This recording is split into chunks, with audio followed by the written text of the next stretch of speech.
Hello everyone, Carlos here again. We're on keyboard shortcut number 5, which is gonna be about Ctrl T, which is a keyboard shortcut used for creating or placing tables on your spreadsheets. And I think tables are very useful and very underrated at the same time, but very useful for your work and for your data analysis. So let's just do a real quick demo on how to place tables. It's that easy. For example, Control asterisk to select this whole range of cells, and then if we press Ctrl and we hold it down and toggle T, we get this small dialog box. Then we can just do tab, okay? But actually, let me just zoom in, okay? Most of the times, my table has header is gonna be already checked. Then tab again, and you saw those dots move around from my table has header to the OK button. Let me just now zoom out, and then you press Enter. And then you have just placed a table, okay? Or you have converted a range of cells into a table that has a structure and that has that are really robust and flexible, that really can help your work to be more dynamic, okay? This tutorial is not gonna be about Excel tables. It's gonna be more about the keyboard, but I'm gonna share a couple of minor things besides placing a table that I think are very relevant. So let's go to the agenda before we continue. So why are they useful? We're gonna see this one, why they're useful, and also when working with data in Excel. We're also gonna see why it's very important to give him a name, a meaningful name. Why it's also important to enumerate them, okay? And then we're gonna also see why to apply a table style like for, okay? This is something personal, but I'll show you why, some sort of a strong recommendation from my side. So why are they useful for working with data in Excel? So now let's just close this again, and let me show you an example. Let me just back up again, and let me just add 2 lines above this, okay? All right, so again, Control asterisk, Control T, okay? Then we got this header, this dialog box. We hit tab again, and then zoom out, and then enter. So we placed it again. I just wanted to be one more time so you can see that Control T is your keyboard shortcut for placing tables. Now, say for example, if you wanted to go right here and say, average of unit price, right? Say that now you are gonna do average of this column right here. So if I select it all, see for example, now I have something that is telling me table 7 and then brackets unit price. So that's kind of cool because it's not telling me, for example, from cells E5 to E22. For example, it's not telling me, oh, sorry for that again. Let me just place it again, no pro worries. So it's not telling me, for example, something like this. Okay, it's not telling me cells of it's not telling me the reference of cells. It's actually giving me something more that has a structure. Okay, so that structure is called actually structure references. And the cool thing about them is that they actually give you the name of the table and then inside the brackets, the name of the column. So in this case, it's actually selecting the whole column of this table. All right, let's just close parentheses and now enter. See, the cool thing about tables is that they are very flexible and they're like rubber bands. They can expand automatically. What do I mean by that? Let me just back up. And actually, I'm gonna grab this small data set and I'm just gonna move it with my cursor. Select it here. And now we're gonna move it. Oh, sorry for that. I don't know what's happening. So now we move it, okay? I'm moving it with the cursor in purpose so you can see that once I release my left right click of my mouse, once I release it, look what's gonna happen to the table. It's gonna expand, okay? That's what I love about tables. And also look at the average, it changed, okay? And then if we audit we press function key 2, as you can see on the screen, this one. Now look at this. It includes the new rows of that table. So that's why it's useful. Tables are very, very useful. But this tutorial is not about Excel tables. That's why maybe I leave you for homework to go and check out the other tutorials that talk about tables and compare tables versus range of cells, okay? So back up here. Now, for example, if you have more data, for example, look at the average. It's at 56, and say we want to place this data set here too.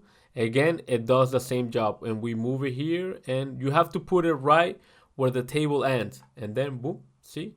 Now the average price went from 56, I think, to 179, right? That's impressive, okay? So that's the thing about tables, they're elastics. They're like rubber bands, okay? Cursor. Now we have to sort of think about giving him a name. We can't just leave him as table 7 as you saw previously. We can't do that. We don't want to do that at all. So what we want actually is just change the name. And for that, see, for example, when you're working with tables, for example, I'm outside the table right now. If I click on the table, you see this contextual new tab that appears, okay? If I click outside the table, it disappears. If I click inside the table, it appears, and like that. So now, once I click on the table, and then I'm gonna go to table designs, you have all these options. I'm gonna get this panoramic view, okay? But the one that we care about is actually the first section, which is this one right here, where it says the table name. So here, we actually wanna switch it to something like data, okay? Or something more like TBL, a little bit of being Hungarian notation, underscore data, okay? Because it's a table. Or you could be more explicit and say table, okay, data. But the thing is, and then you hit enter, and now this table has this name, all right? Okay, you now go to table design again, and it says data, table data. So the cool thing about this is if you give him an explicit name, it's actually gonna help you to memorize what this table is about. But also, you can also include a cool feature, which is, for example, let's just zoom out, go to formula. Once you're inside the table, select it, okay, that you already know that the contextual tab is activated. Go to formulas, and then go to name manager right here. And then on name manager, you're gonna have the options to, for example, we already have one table put in place. Ignore that. We want this one that has table data, the one that we sort of name, and then edit.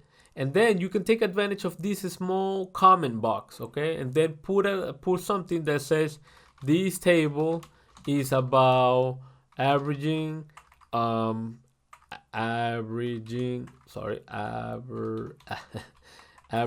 unit price, something like that, okay? Something that will help you for your memory, so you can remember fast what this table was put in place in the first place, okay? So, okay. And then, cool. Now you can take advantage of that small feature. Now, let me just back up here. Now, the other point is, besides giving him a name, a significant name, you also want to enumerate, okay? And this is very key, because if you can give him a number to this table, and then the other tables that are coming afterwards are, for example, 2 and 3, it's really gonna help your work to be well documented, and it's also gonna help you in case in the future have to like revise your work to optimize it, to maybe audit it. It really gonna help you to follow order, okay? So let's just back up here, and let's now on table design, okay? We go right here on data table, and maybe we wanna put underscore, because that's actually the only thing that you have to put something other than a character. It can't be a number. You can't start with a number to name a table. You have to put some other character. So I always use underscore and then 01 and then table data. Okay, that way I can know that this is the first table that I put on my work, and then the other ones are gonna be 02, 04, or all the stuff that you're adding or naming on your work. Put a number to it, and then a significant and relevant name to it, okay? Let me show you, for example, now you click enter here, and you can see that it actually did it, okay? Another way to actually put tables to your names, or actually name to your tables, is to go to formula and go to the name manager and actually just change it here, okay? So now you can see that, before this name was below table 1, or tabla uno in Spanish. Now it's on top, because now this name is starting with the numbers, underscore 01. You can also switch here and do edit, for example, and then you can also change the name of the table here. So it's another option, okay? Click OK. So let me just show you, for example, something. So I'm not sort of promoting this mantra of mine, so I can really tell you when it really works. So suppose we go to this, for example, workbook. This workbook is about something that I did with dynamic arrays. So for example, it's about the vertical Pareto. So say for example, I have a lot of stuff that is put in place and all that, but if I did and went to the formula bar and name manager, now you can see that my work has been all enumerated. I started with a table of data, which is the answers, so we're working with data, and then I started placing stuff, and then I started giving them a number. So that way it's easier for me to trace my work, and also for reverse engineering in case it's needed, or in case another person needs to audit it or revise it. Okay, let me just back up now and close this. And the last point of this pretty much is actually why to apply a white table style light 4 to your tables. This is personal again, but I think it's valuable. Okay, so let's just close this and expand it again. Okay, well, actually we don't need to see the keyword anymore, but let's just expand it maybe. So we copy this, okay, this table, and we're gonna place it here. And now, example, if, well, I don't know what happened, it put in bold, table design, and we're gonna say data table, but here we actually gonna switch it to 2, okay, just for the purpose of, for this example. So now, for example, this is what I mean. We can actually, right here on the table design, and we're gonna switch it to this one. So before choosing the one that I'm talking about, which is this one, okay, white table style light 4, there's other options that you have, okay, but we're gonna compare them. So I'm gonna choose this one, okay, the one that I'm promoting, because it's very neutral, okay, it has a neutral color. And if you know about color theory, you will understand that sometimes each color has their own meaning and their own purpose. So I'm gonna choose this one, and gray, I found gray to be the neutral color. And then back up, and say for example, if you were to highlight some line here with your keyboard, and for that, let's just, maybe we can show you how. So the keyboard shortcut to selecting a whole column, a whole row, for example, is, for example, this one, Shift spacebar, and it select the whole row of your spreadsheet.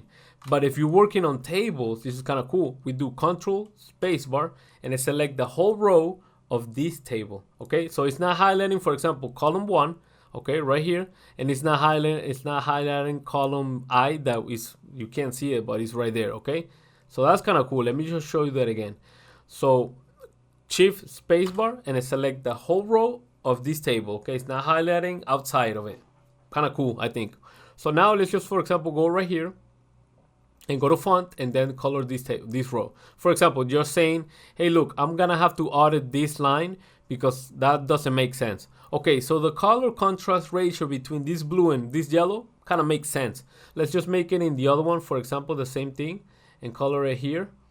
And we can also do this, and you can see also another, and just take out the grid lines. So you can see, for example, that the contrast ratio also works here. Maybe let's just color another one here, for example, in color and orange. Okay, so you can also see there's also some sort of contrast going on. But the thing is, and this is why you want to take care of, be careful which style you apply. For example, if we convert this table to something more like for example, this one right here, which is the light yellow style medium 26, look what's gonna happen. It's gonna be very tough to see these new lines that you highlighted. Of course, you're gonna choose another color. You can choose, for example, maybe a purple, so that way you will make contrast. That's okay, but then again, you have to color the font, and then this whole thing can become some sort of a mess eventually.